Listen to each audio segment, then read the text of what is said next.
Então, meus queridos, eu gostaria de convidar então os irmãos para ler juntos esse texto. A ressurreição de Lázaro está lá no Evangelho de João, capítulo 11. Nós vamos ler do versículo 1 ao versículo 40. Vou ler na versão transformadora. Um homem chamado Lázaro estava doente. Ele morava em Betânia com as suas irmãs Maria e Marta. Foi Maria, a irmã de Lázaro, que mais tarde derramou perfume caro nos pés do Senhor e os enxugou com os cabelos. As duas irmãs enviaram um recado a Jesus dizendo: Senhor, seu amigo querido está muito doente. Quando Jesus ouviu isso, disse: a doença de Lázaro não acabará em morte. Ela aconteceu para a glória de Deus, para que o Filho de Deus receba a glória por meio dela. Jesus amava Marta, Maria e Lázaro. Ouvindo, portanto, que Lázaro estava doente, ficou mais 2 dias onde estava. Depois disse a seus discípulos: vamos voltar para a Judeia. Os discípulos se opuseram, dizendo: Rabi, apenas alguns dias atrás o povo da Judeia tentou apedrejá-lo. Ainda assim o Senhor quer voltar para lá? Jesus respondeu: há 12 horas de claridade todos os dias. Durante o dia as pessoas podem andar com segurança. Conseguem enxergar, pois tem a luz deste mundo. À noite, porém, correm o risco de tropeçar, pois não há luz. E acrescentou: nosso amigo Lázaro adormeceu, mas agora vou despertá-lo. Os discípulos disseram: Senhor, se ele dorme é porque logo vai melhorar. Pensaram que Jesus estava apenas falando do repouso do sono, mas ele se referia à morte de Lázaro. Então ele disse claramente: Lázaro está morto. E é por causa de vocês que eu me alegro, por não ter estado lá, pois agora vocês vão crer de fato. Venham, vamos até ele. Tomé, apelidado de Gêmeo, disse aos outros discípulos: vamos lá também para morrermos com Cristo, com Jesus. Quando Jesus chegou a Betânia, disseram-lhe que Lázaro estava no túmulo havia 4 dias. Betânia ficava a cerca de 3 quilômetros de Jerusalém, e muitos moradores da região tinham vindo consolar Marta e Maria pela perda do irmão. Quando Marta soube que Jesus estava chegando, foi ao seu encontro. Maria, porém, ficou em casa. Marta disse a Jesus: se o Senhor estivesse aqui, meu irmão não teria morrido. Mas sei que mesmo agora Deus lhe dará tudo o que pedir. Jesus disse: seu irmão vai ressuscitar. Sim, respondeu Marta. Ele vai ressuscitar quando todos ressuscitarem no último dia. Então Jesus disse: eu sou a ressurreição e a vida. Quem crê em mim, ainda que morra, viverá. Quem vive e crê em mim, jamais morrerá. Você crê nisso, Marta? Sim, Senhor, respondeu ela. Eu creio que o Senhor é o Cristo, o Filho de Deus, aquele que vê o mundo da parte de Deus. Em seguida, Marta voltou para casa, chamou Maria à parte e disse: o mestre está aqui e quer ver você. Maria se levantou de imediato e foi até ele. Jesus tinha ficado fora do povoado, no lugar onde Marta havia se encontrado com ele. Quando as pessoas que estavam na casa viram Maria sair apressadamente, imaginaram que ela ia ao túmulo de Lázaro chorar e a seguiram. Assim que chegou ao lugar onde Jesus estava e o viu, caiu aos seus pés e disse: se o Senhor estivesse aqui, meu irmão não teria morrido. Quando Jesus viu Maria chorar e o povo também, sentiu profunda indignação e grande angústia. Aonde vocês o colocaram? Perguntou. E eles responderam: Senhor, venha e veja. Jesus chorou. As pessoas que estavam perto disseram: vejam como ele o amava. Outros, porém, disseram: este homem curou um cego, não poderia ter impedido que Lázaro morresse? Jesus, sentindo-se novamente indignado, chegou ao túmulo, uma gruta com a pedra fechada à entrada. Rolem a pedra para o lado, ordenou. Senhor, ele está morto há 4 dias, disse Marta, a irmã do falecido. O mau cheiro será terrível. Jesus respondeu: eu não te disse que se você cresce, veria a glória de Deus? Então rolaram a pedra para o lado. Jesus olhou para o céu e disse: Pai, eu te agradeço porque me ouvistes. Tu sempre me ouves, mas eu disse isso por causa de todas as pessoas que estão aqui, para que elas creiam que tu me enviaste. Então Jesus gritou: Lázaro, venha para fora. E o morto saiu, com as mãos e os pés presos por faixas e o rosto envolto num pano. Jesus disse: Desamarrem as faixas e o deixem ir. Senhor, estamos na sua presença, Pai, pedindo que o Senhor venha, através do seu Santo Espírito, nos mostrar, Pai, o que a sua palavra diz.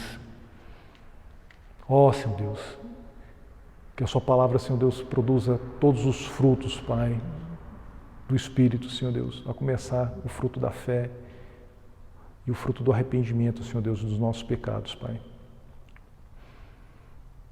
E produza toda a transformação que o Senhor quer, Senhor. Me usa, Pai, apenas como teu mensageiro, Senhor. É o que eu te peço em nome de Jesus, Senhor. Amém. Meus irmãos, é incrível como toda vez que a gente busca a Deus para Ele mostrar para a gente o que a gente deve fazer, Ele acaba mostrando também que existe toda uma história por trás da nossa história, a história que dá base para a nossa história. Criação, queda, redenção. Para a gente poder entender a palavra de Deus, nós precisamos entender que Deus criou o mundo, o fez para o louvor da sua própria glória. Criou o homem à sua imagem e semelhança. Mas esse homem pecou, ele caiu, e junto com a queda veio o pecado. E junto com o pecado veio o salário do pecado, que é a morte. É o que C.S. Lewis chama de o problema do mal. O problema do mal na humanidade, o problema do mal no mundo é por causa do pecado. O sofrimento, a dor, tudo por causa do pecado. Mas também existe o terceiro ato, a redenção. E aqui nós vemos Jesus Cristo sendo preparado, vindo ao mundo, o Deus Emanuel, o Deus presente, vindo ao mundo justamente para ser imolado por nós. Ou seja, Ele dá a sua própria vida por nós, para nos resgatar, para ser a nossa redenção. E é sobre isso que nós queremos tratar hoje à noite com esse texto. Nós podemos ver que Jesus é esse amigo presente. Nós precisamos de ter um amigo presente, sempre presente, mesmo parecendo que ele esteja, às vezes, ausente por causa do mal que existe no mundo, por causa da maldade que nos cerca. Nós precisamos desse amigo presente, desse Deus presente em nossas vidas.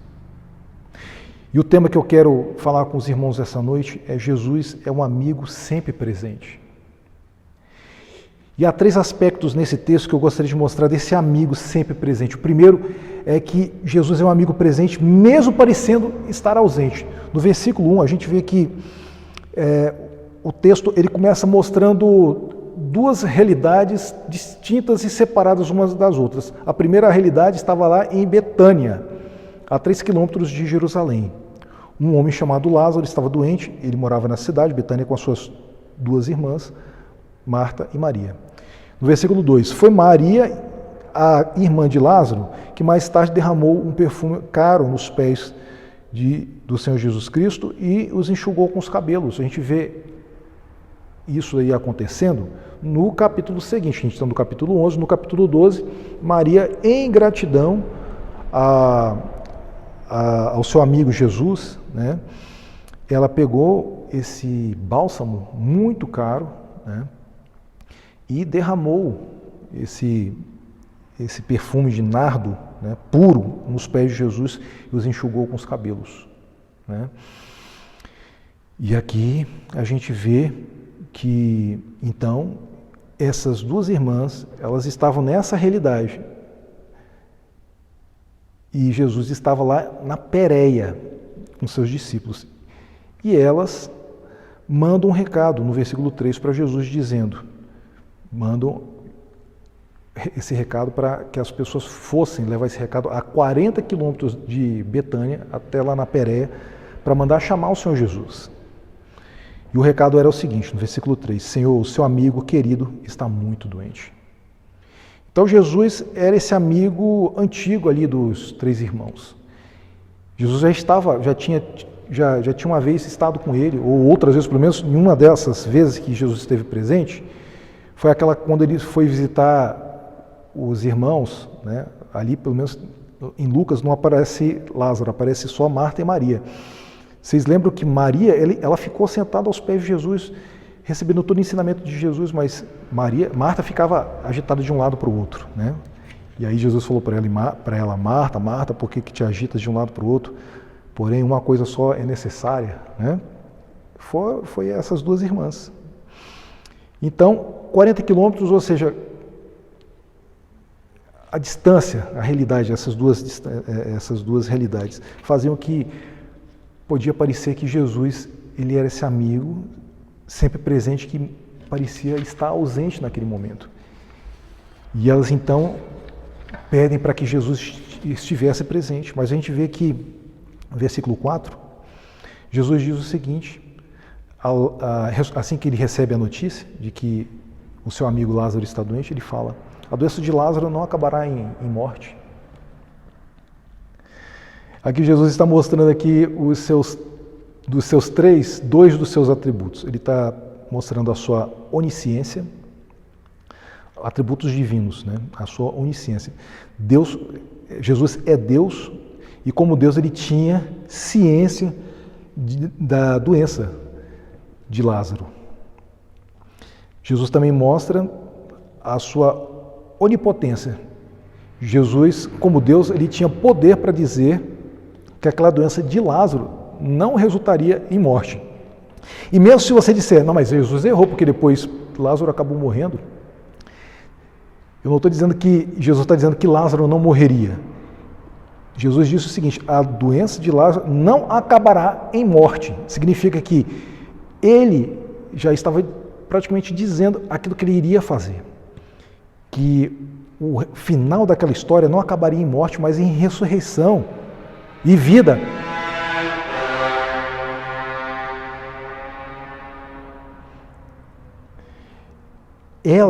A doença de Lázaro, aconteceu para a glória de Deus. Foi o que Jesus disse.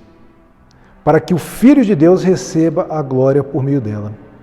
Meus queridos, é muito difícil esse texto, porque como é que a gente pode imaginar? Como assim uma doença pode acontecer para a glória de Deus? E a teologia revelada nessa declaração de Jesus nos mostra que todas as coisas acontecem realmente para o bem daqueles que amam a Deus, mesmo que seja a doença. Assim como disse Jó, Deus sempre nos permite o bem, Ele não permitiria o mal.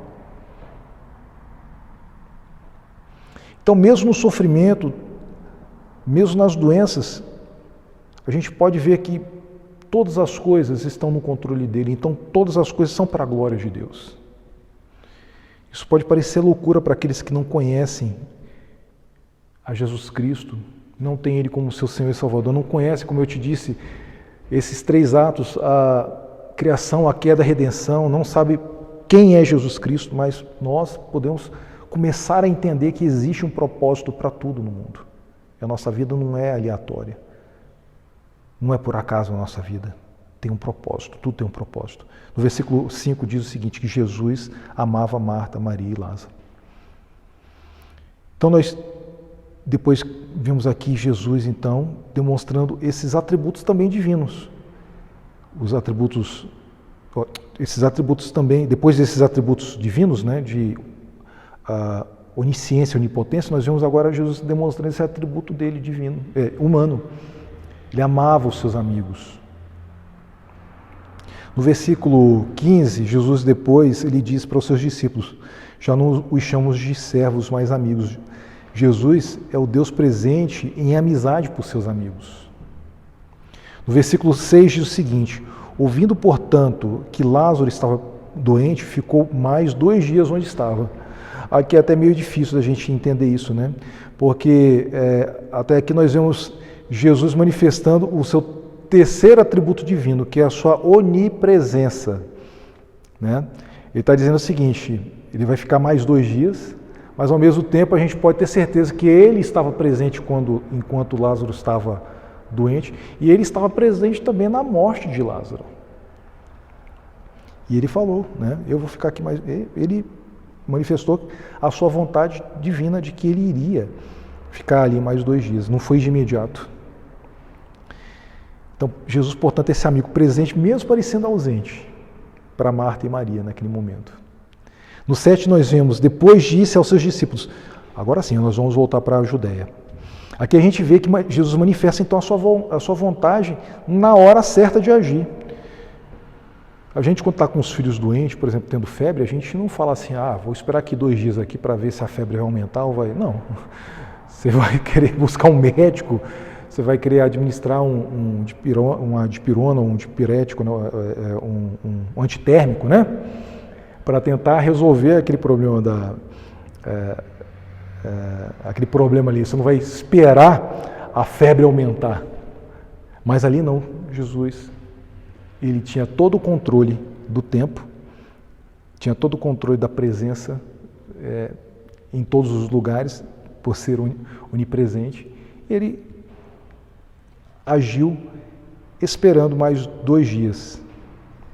No 8 disse o seguinte, que quando Jesus falou que agora estava na hora dele voltar para a Judéia, os discípulos se opuseram dizendo assim, Rabi, ou seja, mestre, agora há pouco tentaram te apedrejar lá na Judéia, e o Senhor fala que quer voltar para a Judéia. E aí Jesus responde, né, para aqueles que estavam tentando cuidar da segurança de Jesus, falou o seguinte, olha, tem 12 horas o dia com claridade, né? O dia tem 12 horas de claridade. Então a gente tem que andar durante o dia para andar com segurança, para poder enxergar, porque tem a luz no mundo durante o dia. E à noite, porém, a gente corre o risco de tropeçar porque não há luz. Vocês percebem que aqui ele está fazendo também uma declaração também dele mesmo, que ele é a luz do mundo?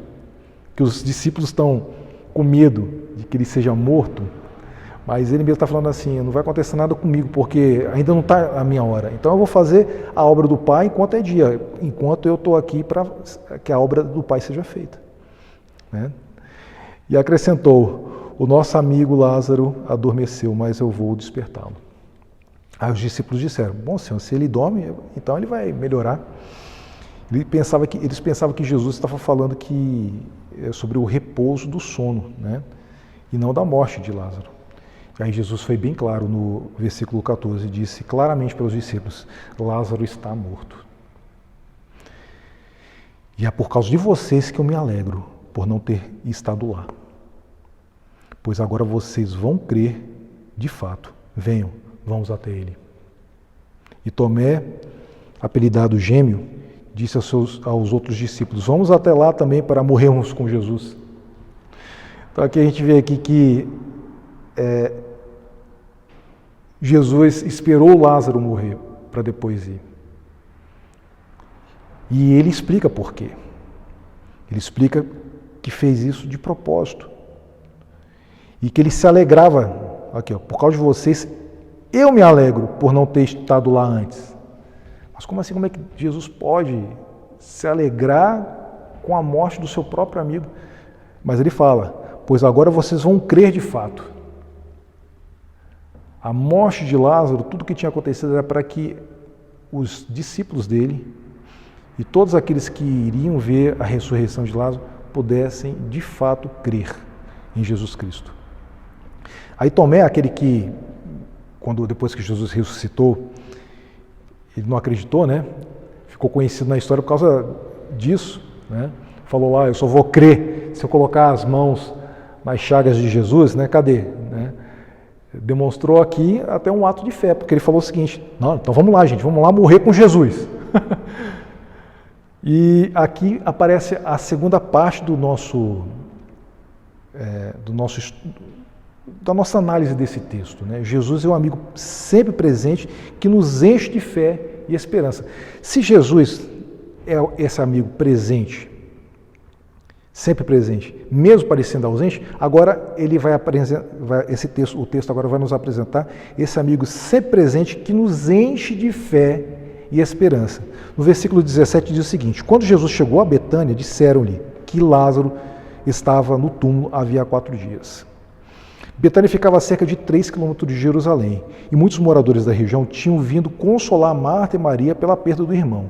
Quando Marta soube que Jesus tinha chegado, foi ao seu encontro. Maria, porém, ficou em casa. Marta disse a Jesus: se o Senhor estivesse aqui, meu irmão não teria morrido. Mas sei que mesmo agora Deus lhe dará tudo o que pedires. Isso daqui, gente, é Jesus, esse amigo sempre presente, enchendo o coração de Marta de fé e esperança de que Deus poderia agir através da vida de Jesus Cristo. E aí Jesus, ele não perdeu tempo, ele aproveitou exatamente essa declaração de fé de Marta e disse o seguinte para Marta: olha, Marta, o seu irmão ele vai ressuscitar. Aí Marta não entendeu, ele achou que ele estava falando, né, da ressurreição no último dia. Ela falou: sim, Jesus, eu sei que meu irmão ele vai ressuscitar no último dia. Aí Jesus ele faz, segundo alguns comentaristas bíblicos, a maior declaração de todo o evangelho de João, que é exatamente esse Jesus que tem poder sobre a morte. Ele fala: eu sou a ressurreição e a vida. Quem crê em mim, ainda que morra, viverá. E quem vive e crê em mim, jamais morrerá. Você crê nisso, Marta?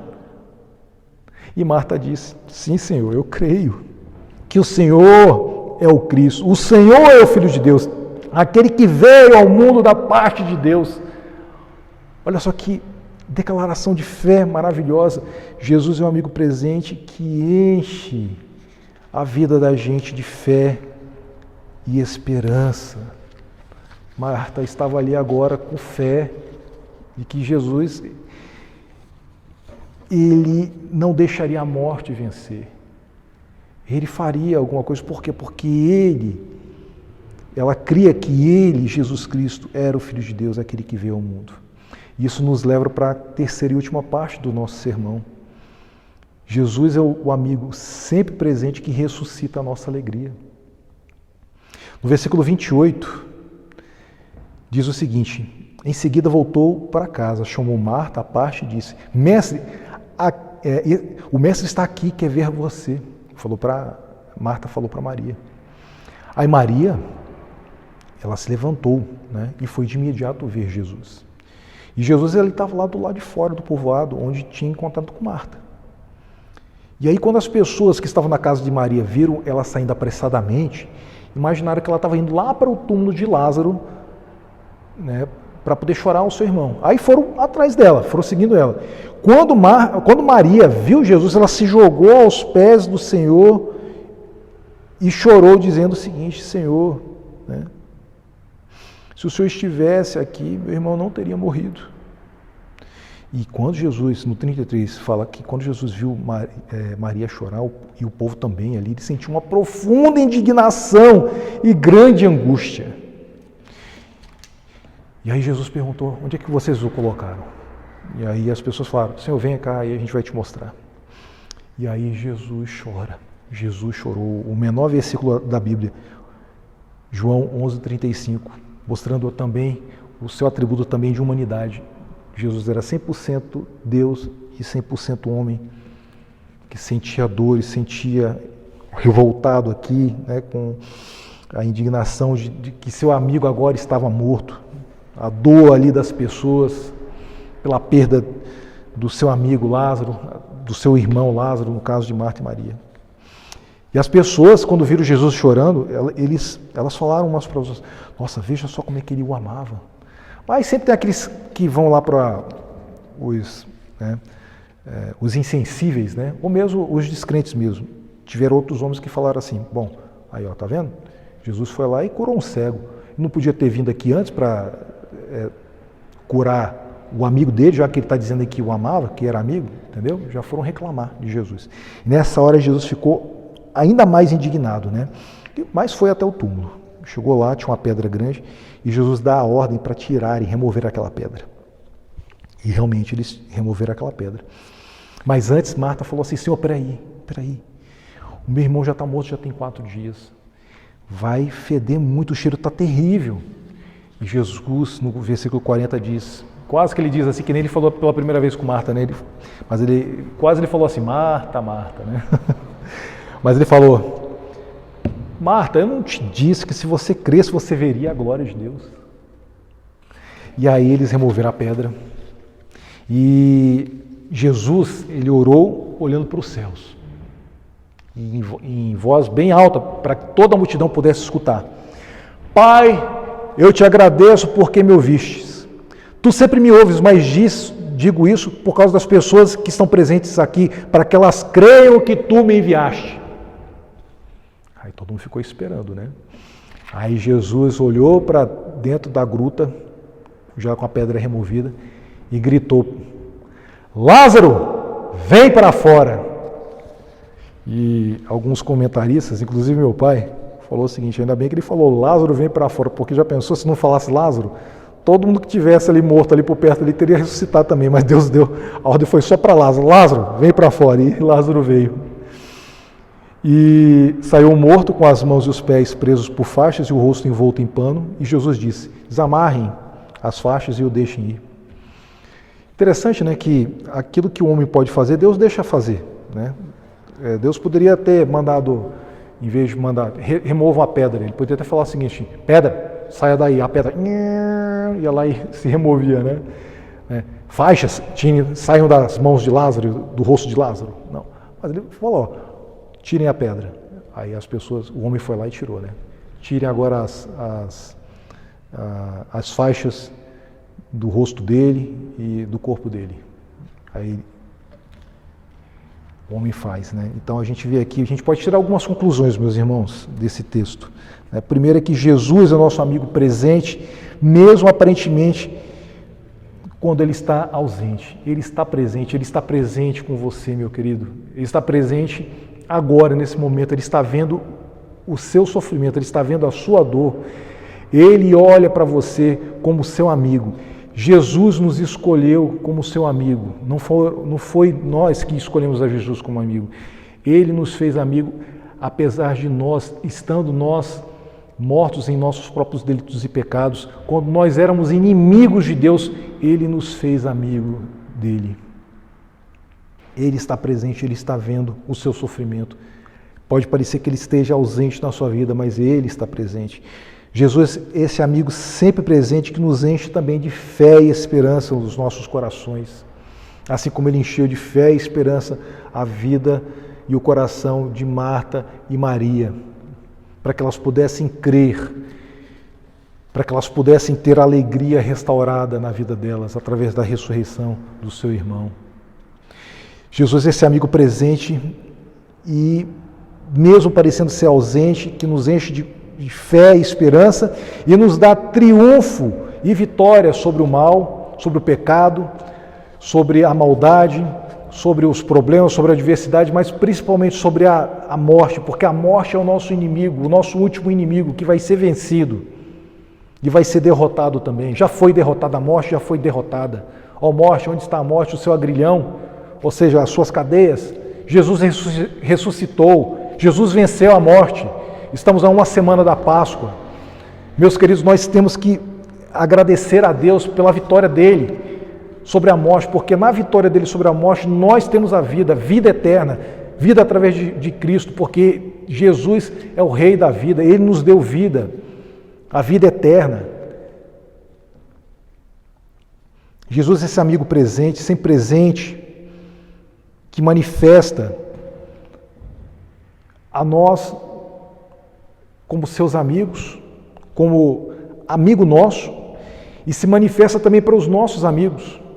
Marta e Maria e Lázaro tinham muitos amigos, as pessoas todas vieram, grande multidão, e Jesus, como amigo de Marta, Lázaro e Maria, pôde se revelar também a sua glória para todos os seus amigos. E aí a gente chega a algumas aplicações. A primeira aplicação que nós podemos chegar desse texto é que nós podemos e devemos ser pessoas presentes na vida dos nossos amigos. Jesus ele nos chama para sermos seus amigos, mas para nós sermos presentes na vida dos nossos amigos. Às vezes, o maior presente que nós podemos dar para os nossos amigos é a nossa presença. Wesley, mas tem essa questão agora de distanciamento social. Meu querido, um telefonema, você pode manter o distanciamento social com um telefonema, com o Google Meet. Você pode ir na casa da pessoa e ficar a alguns metros de distância dela, usando máscara. Ser presente na vida das pessoas, se importar com elas, assim como Jesus se importou e foi até os seus amigos. E eu te pergunto, meu querido, você pode chamar Jesus de amigo? Jesus é seu amigo, mas você pode chamar Jesus de amigo também? Ou você é apenas servo de Jesus? Lembre-se que Jesus falou para os seus discípulos em João 15. Já não os chamo de servos, mas de amigos, porque o servo não sabe o que faz o seu Senhor. Então, para você ser amigo de Jesus, saiba que você precisa, né, realmente orar e buscar a Deus todos os dias através da sua palavra. Leia a Bíblia, que você vai entender a palavra de Deus, você vai ter a palavra de Deus no seu coração, você vai saber o que o seu amigo Jesus Cristo faz na sua vida, porque senão você não sabe o que Jesus está fazendo. Está acontecendo as coisas, por que isso está acontecendo? Você é só um servo que só obedece, mas não tem amizade com Jesus Cristo, você não vai saber nunca o que Ele é para você, o que Ele tem feito para você. Você quer saber o que Jesus tem para você? Busca Ele todos os dias em oração, e assim Jesus vai se mostrar a você como um verdadeiro amigo, que Ele está presente na sua vida. E Ele vai mostrar aquilo que o Pai tem mostrado para Ele, para que você também possa crescer espiritualmente e ser amigo de Cristo. Então, seja amigo presente, né? E seja amigo presente que leve a presença de Cristo, né? E isso você só vai conseguir se você realmente for amigo de Cristo. Porque tem algumas amizades que são amizades desagradáveis, né? Pessoas que elas trazem com elas as trevas. Para essas pessoas, para esses amigos, mais ainda que você precisa ser amigo delas para poder também levar a luz de Jesus Cristo, da amizade de Cristo na vida delas, tá? Aí vocês podem até me dizer o seguinte: Wesley, mas é difícil, eu sou uma pessoa que tenho dificuldade de fazer amigos, sou muito introspectivo, fechado. Meu irmão, a palavra de Deus diz o seguinte, que o Pai nos escolheu como amigos, né? E lá em João 15:16 fala o seguinte: eu os chamei para irem e produzirem frutos maduros. Nós temos que ir fazer discípulos. Fazer discípulos é também fazer amigos. Ensinar a esses amigos a palavra de Deus. Ensinar a eles que eles têm um amigo que é Cristo, né? E para isso a gente precisa amar os nossos amigos, né? Em João 15:17 fala o seguinte: este é o meu mandamento, amem uns aos outros. Que a gente possa oferecer a nossa amizade para os nossos amigos e parentes, mas com esse fim também, sabe, de ganhá-los para Jesus Cristo, para que eles possam ver em nós a luz de Cristo e possam conhecer o verdadeiro amigo que é Jesus Cristo. Amém? Que nós sejamos realmente uma comunidade de fé, mas também uma comunidade de amigos. Que essa panela aqui seja Jesus Cristo, né? E não uma panelinha, seja um panelão, onde a gente só vai trazendo as pessoas. Venham, a gente vai andar junto, a gente vai fazer amizade, sabe? Vamos andar juntos. Me procure o pastor Eurípides. Durante a semana está precisando de oração, participe das nossas programações, vamos andar juntos, vamos ser amigos uns dos outros, para que o amor de Cristo possa se manifestar em nossas ações, para que as pessoas possam conhecer a Jesus Cristo através das nossas ações. Essa é a grande diferença de você orar por alguém e você interceder por alguém. Quando você ora por alguém, você está pedindo a Deus para Ele agir pela pessoa. Quando você intercede por alguém, você está pedindo a Deus para você ser a ação de Deus na vida da pessoa. A intercessão é a ação seguida de ação pela fé. Uma pessoa ela pode chegar e ligar para um amigo pode chegar, por exemplo, e ligar para você dizendo que está doente, e você simplesmente, ou a sua mãe, a mãe dele está doente, e você vai lá e ora pelo seu amigo. Mas você quiser fazer mais, realmente amar o amigo e ir além, você vai interceder por ele. Como que você vai interceder? Você vai orar pelo amigo, vai orar pela mãe do amigo e vai pedir para Deus te orientar de como que você vai resolver aquele problema. A mãe dele que está doente, então você, olha, qual que é o remédio que ela está usando? Você tem esse remédio aí? Quer que eu vá na farmácia comprar? Você já tem um médico? Quer que eu busque um médico para você? Eu conheço, tá? Gente, estou procurando um médico assim. Você está intercedendo pela pessoa. Você vai, às vezes, até a pessoa, né? E leva, por exemplo, uma cesta básica e tudo. Você está intercedendo pela pessoa. Está intercedendo pelo amigo. Essa é a diferença. Então, vamos orar e vamos interceder pelos nossos amigos, oferecendo a amizade e, com isso, amando uns aos outros. Amém? Que Deus possa nos abençoar. Senhor, te damos graças por essa palavra e te pedimos que o Senhor venha tocar nos nossos corações, Pai, para que a gente possa ser amigos verdadeiros uns dos outros, que a gente possa crescer na graça e na fé, Senhor Deus, e no conhecimento da sua palavra, e que nós sejamos realmente amigos de Cristo Jesus, e não apenas servos, e que nós sejamos amigos presentes também na vida dos nossos irmãos, para que a gente seja amigos deles também, Senhor. É o que nós pedimos em nome de Jesus. Amém. Vamos orar. Senhor, obrigado porque o Senhor mesmo nos chama de povozinho de Israel, vermezinho, povo pequeno, mas um povo escolhido, amado, e um povo que, renovado por Ti, Senhor,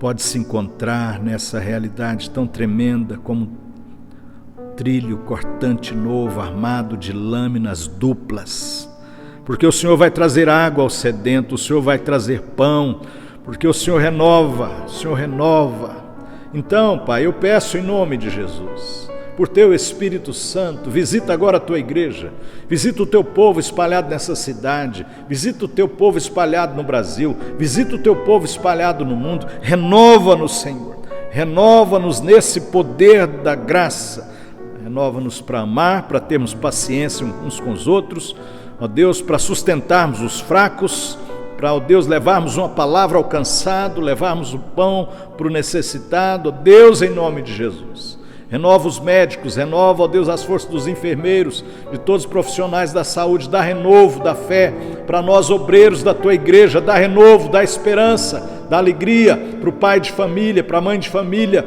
dá, Senhor, abraçar essa força que vem do Espírito Santo e abraçar o renovo do Senhor que vem sobre nós, porque o Senhor nos faz esse trilho cortante novo, armado de lâminas duplas, operando poderosamente na força do Senhor e para a glória do Senhor.